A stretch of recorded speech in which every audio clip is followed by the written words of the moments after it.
교재 107페이지 내용인데요. 두 종류의 저기압을 비교하는 문제가 샘플로 제시가 되어 있습니다. 자, 가와 나 그림 두 그림에 똑같이 주변보다 기압이 낮은 저기압 중심이 발달하고 있어요. 하지만 저기압 중심의 모양이 다르죠.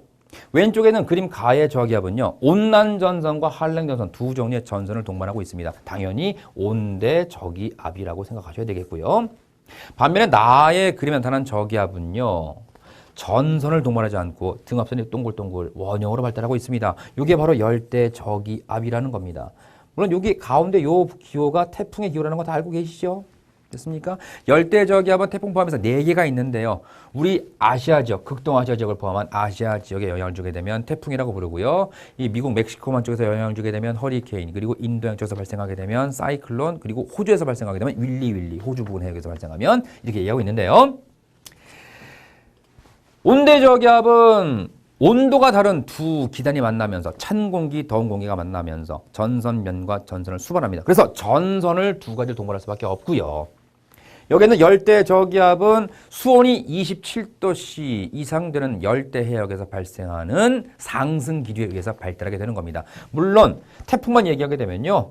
북위 5에서 25도 해역에서 수온이 27도씨 이상 되는 해역에서 발생한다라고 되어 있는데 적도에서 5도 되는 범위에서는 발생하지 않습니다. 전향력이 태풍의 발생과 굉장히 중요한 연관성을 가지고 있는데 적도에서 5도까지의 해역에서는 전향력이 없거나 작기 때문에 발생할 수 없는 것으로 이렇게 얘기하고 있는 거예요. 온대 저기압은요, 중위도에서 발생하고 중위도에서 소멸합니다.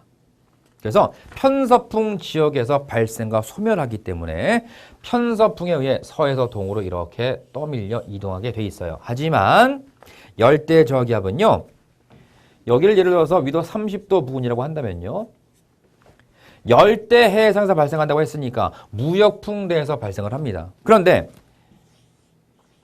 대부분의 계절에는 말이죠, 이렇게 무역풍대에서 무역풍을 타고 서쪽으로 진행하다가 태풍이 상륙하게 되면은 크게 두 가지 이유.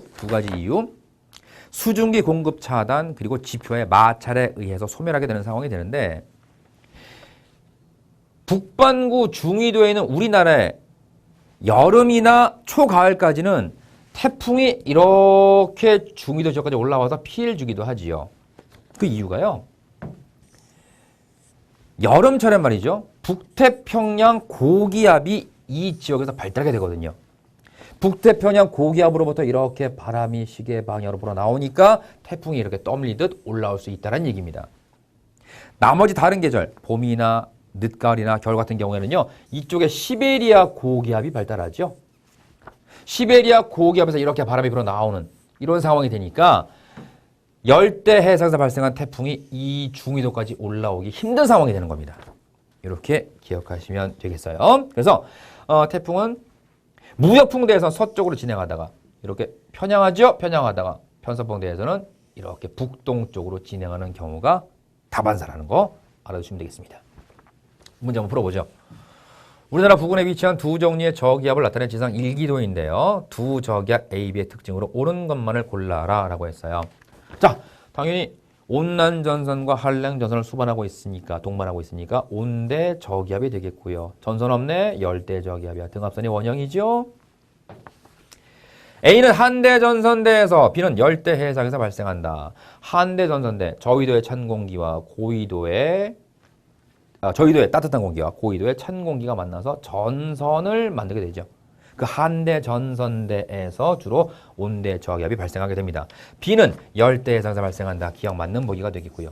니은 우리나라 부근에서 A와 B의 이동 경로는 편서풍의 영향을 받는다. 당연히 편서풍대에서 편서풍의 영향을 받아서 동쪽으로 진행해야 되는 상황이 되겠고요. 니은도 맞는 보기가 되겠네. 디귿 A의 두 전선이 겹쳐지게 되면 저기압은 B로 변질된다. 아니죠. 한랭전선과 온난전선의 이동 속도 차이 때문에 결국에는 폐색전선이 만들어지게 되는데, 폐색전선이 형성되게 되면 온대 저기압은 일생을 마감하게 된다고 그랬으니까 어떻게 폐색전선 만들어질 때 열대 저기압 발생합니까? 그런 거 배워보지도 듣도 보도 못한 얘기입니다. 정답은 기억과 니은이 맞는 얘기니까 정답은 3번이 되는 거예요. 두 번째 문제. 그림 가와나는 어떤 태풍의 위치 변화를 12시간 간격으로 나타낸 일기도이다라고 했는데 자 지금 왼쪽과 오른쪽 그림에서 가와나의 그림에서 A, B 지점은 변화가 없어요. 그런데 뭐가 변화가 있냐면 여기가 저기압 중심이죠. 이 저기압 중심의 위치가 지금 변했어요. 그림 가에서는 우리나라의 남한의 우리나라 대한민국의 요 저기압 중심이 위치하고 있는데 즉 태풍이 상륙했다는 얘기야. 그런데 나 그림에서는 저기압 중심이 여기에 동해상으로 빠져나갔다는 얘기죠. 즉 이 그림을 통해 알 수 있다시피 태풍이 이렇게 진행을 하고 있다는 얘기입니다. 태풍이 우리나라를 이렇게 통과하면서 상륙했으니까 일단 수증기 공급 차단, 지표와의 마찰에 의해서 위력이 약해지다가 온대 저기압으로 변질되어 소멸한단 말이에요. 그러니까 여기서는 열대 저기압의 성격을 가지고 있어요. 그림 보면 아시겠지만. 그런데 여기서는 어때요? 중심기압이 높아졌죠?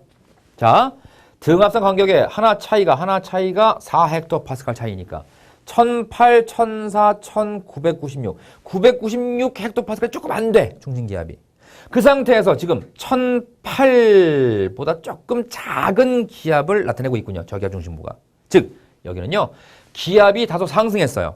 저기압은요. 기압이 낮을수록 발달하는 겁니다. 고기압은요. 반대로 기압이 높을수록 발달하는 거예요. 저기압은 기압이 낮아야만 고기압은 기압이 높아야만 고기는 씹어야만 이런 얘기 하잖아. 그지? 그러니까 중심기압이 높아졌다는 얘기는 저기압의 세력이 약화되었다는 얘기. 즉 열대 저기압이 상륙하면서 위력이 약해졌다는 증거가 될 수 있겠습니다. 자, 가에서 A보다 B에서 풍속이 컸다.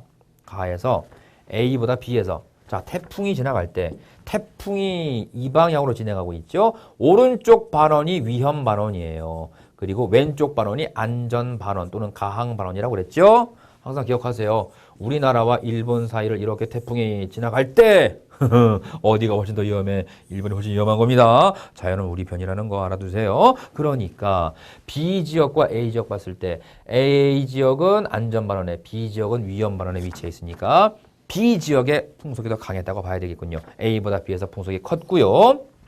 이은 태풍은 북동쪽으로 이동하였다. 그래요. 이렇게 이동했어요. 저기압 중심의 위치 이동을 보고 판단할 수 있습니다. 태풍의 세력은 가보다 나에서 강했다. 아니죠. 이미 여기는 온대 저기압으로 변질되고 있다는 거 예측할 수 있는 상황이니까 틀린 내용이 되겠네요. 정답은 기억과 니은이니까 3번이 정답이 되는 겁니다.